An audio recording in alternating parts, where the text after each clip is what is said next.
the main focus of this book are companies that tend to punch above their weight. Companies that are very young, very small, don't have a lot of resources per se, but they try very creatively to tap into the resources that other companies have, their partners have, how they can. So it's really about how you can leverage networks to succeed and be better, and in the process punch above your weight.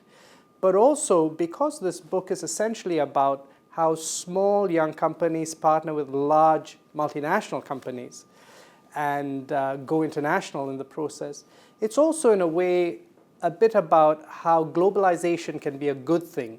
Arguing about whether globalization is good or bad doesn't get you very far, you know. I think the question is, how can you harness it? How can you make the most of it? So Born Global and the term international new venture, you know, for our purposes, we can sort of treat interchangeably. There are people who will tell you that there are some specific differences. But essentially, these are companies which, from very early on, from their foundation, decide that they want to be international.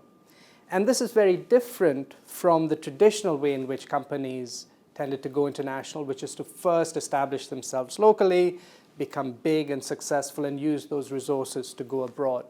But what seems to have happened in the last 2-3 decades with the developments in technology particularly, it is more and more feasible for companies to have something to offer that people in other parts of the world want, and to be able to reach other markets efficiently, again tapping into digital technology, for example, but also these growing networks of companies that are orchestrated by the big technology giants like Microsoft and IBM and Google, because all these companies know they can't do everything themselves.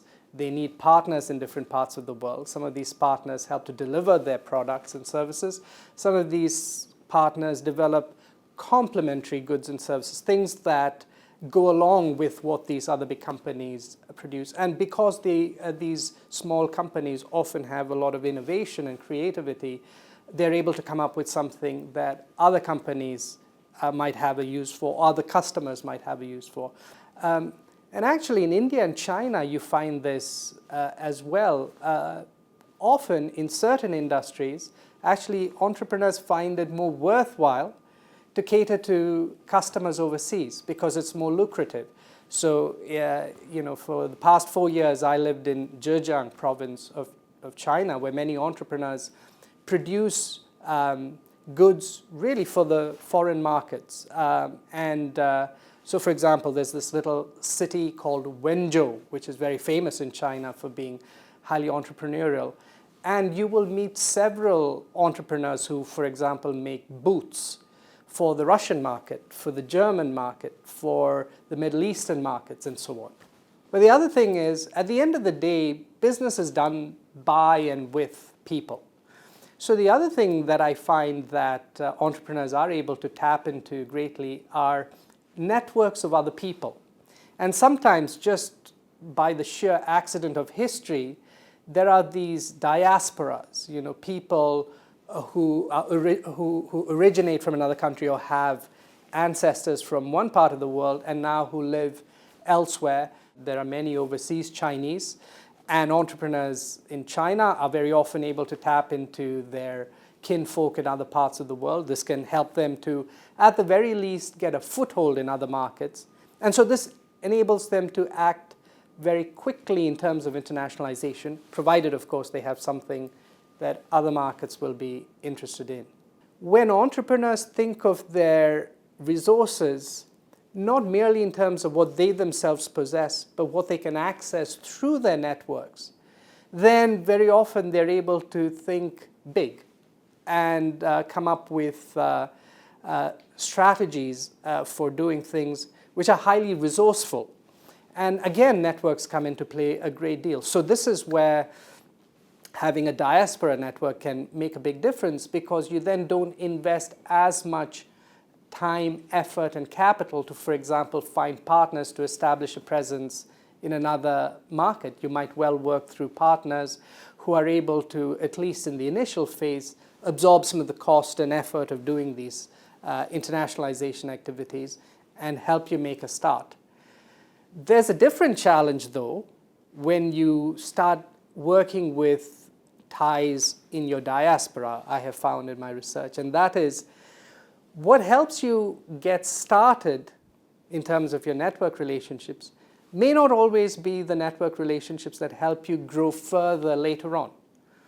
And part of the problem with diaspora ties is, while on the one hand, there's a lot of trust within these networks typically, because if you cheat somebody, everybody else in the network finds out very quickly, and then you become a social outcast. So even if you don't have a lot of written contracts, there still can be a lot of trust because people know each other, and you don't want to affect your reputation adversely. In fact, that's the most important resource you might have in that network. But on the other hand, because everybody knows everybody else, beyond a point, you may not be getting a lot of new opportunities, a lot of new ideas. That's when it becomes important for entrepreneurs to go beyond their comfort zone, to be able to seek other kinds of relationships. I've heard people say that in the past, you said, think global, act local, which was the idea that you should have these global products and strategies, but you have to adapt them to local conditions. You have to be sensitive to local needs. And I don't think that has particularly changed. I think that still has a lot of relevance. But there's also the notion of think local, act global. That is, if companies find these local innovations that work in a particular part of the world, but can take them into these companies and then apply them in other parts of the world in a way that some of these local entrepreneurs will not be able to and will have no interest in. And so again, I think we get a more holistic perspective of the world we live in when we consider both the entrepreneurs and their startups, but also the big multinationals that exist all over the world. So this is a book about essentially punching above your weight and leveraging globalization.